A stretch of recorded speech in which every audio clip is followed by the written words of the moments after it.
జీహెచ్ఎంసీలో భారీ ట్రాన్స్ఫర్లకు రంగం సిద్ధమైనట్లు తెలుస్తోంది. ఎన్నికల కోడ్ ముగిసిన వెంటనే పెద్ద మొత్తంలో అధికారుల బదిలీలు ఉండబోతున్నాయని జోరుగా ప్రచారం జరుగుతోంది. అధికారుల వివరాలను అందజేయాలని అడిషనల్ కమిషనర్ కు ఇప్పటికే ఆదేశాలు జారీ చేశారు జీహెచ్ఎంసీ కమిషనర్ రొనాల్డ్ రోస్.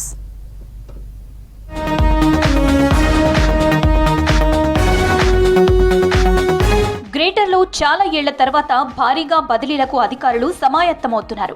ఒక్కచోట 3 ఏళ్ల కంటే ఎక్కువ రోజుల నుంచి పనిచేస్తున్న వారిని ట్రాన్స్ఫర్ చేయాలని నిర్ణయించారు జీహెచ్ఎంసీ కమిషనర్ రొనాల్డ్ రాస్.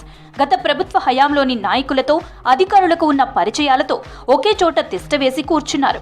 అందులో కొంతమంది అవినీతి ఆరోపణలు ఎదుర్కొంటున్న వారిని ట్రాన్స్ఫర్ చేసేందుకు అప్పటి ప్రభుత్వం సాహసం చేయలేదు. ఒక కంప్యూటర్ ఆపరేటర్, శానిటేషన్ సూపర్వైజర్ ని ట్రాన్స్ఫర్ చేస్తే అప్పటి మున్సిపల్ మంత్రి పేషి నుంచి లేదా సీఎంఓ నుంచి కాల్ వస్తుండేదంటున్నారు అధికారులు. దీంతో జూనియర్ అసిస్టెంట్ ని ట్రాన్స్ఫర్ చేయడానికి కూడా ప్రయత్నం చేయలేదంటే అప్పటి పరిస్థితి ఎలా ఉండేదో అర్థం చేసుకోవచ్చు. ఇప్పుడు ప్రభుత్వం మారడంతో అవినీతికి పాల్పడుతున్న వారు 3 ఏళ్ల కంటే ఎక్కువ రోజుల నుంచి ఒకే సీట్ను పట్టుకుని వేలాడుతున్న వారిని ట్రాన్స్ఫర్ చేసేందుకు జీహెచ్ఎంసీ కమిషనర్ రొనాల్డ్ రాస్ సిద్ధమయ్యారు. ఇప్పటికే అడిషనల్ కమిషనర్ ను ఆ లిస్ట్ ను ప్రిపేర్ చేసి తనకివ్వాలని ఆదేశించారు. దీంతో ప్రతి విభాగంలో ఎవరు ఎన్ని రోజుల నుంచి పనిచేస్తున్నారు, ఏ హోదాలో పనిచేస్తున్నారు, అవినీతి ఆరోపణలు ఎదుర్కొంటున్న వారు ఎవరు అనే అంశాలపైన అధికారులు వివరాలు సేకరిస్తున్నారు. ఎలక్షన్ కోడ్ ముగిసేలోపే ఈ నివేదికను రొనాల్డ్ రాస్ కు అడిషనల్ కమిషనర్ అందజేయనున్నారు. జీహెచ్ఎంసీ పరిధిలో మొత్తం పర్మనెంట్, అవుట్సోర్సింగ్ లేదా కాంట్రాక్ట్ సిబ్బంది మొత్తం కలిపి 26 నుంచి 28,000 మంది ఉంటారు.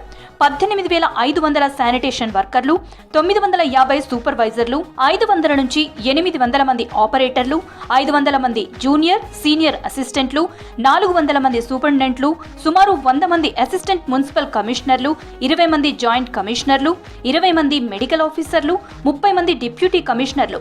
ఇలా వీరందరినీ ఎలక్షన్ కోడ్ ముగిసిన తర్వాత ట్రాన్స్ఫర్ చేసేందుకు రంగం సిద్ధమవుతున్నట్లు సమాచారం. ప్రస్తుతం జీహెచ్ఎంసీ ప్రధాన కార్యాలయంలో జరుగుతున్న పరిణామాలు చూస్తే అర్థమవుతుంది. జీహెచ్ఎంసీలో పూర్తిగా బదిలీలు జరిగితే అవినీతికి చెక్ పెడుతుందని కమిషనర్ భావిస్తున్నారు. ఎలక్షన్ కోడ్ ముగిసిన తర్వాత వారం రోజుల్లోనే బదిలీలు జరుగుతాయని అధికారులు అంచనా వేస్తున్నారు.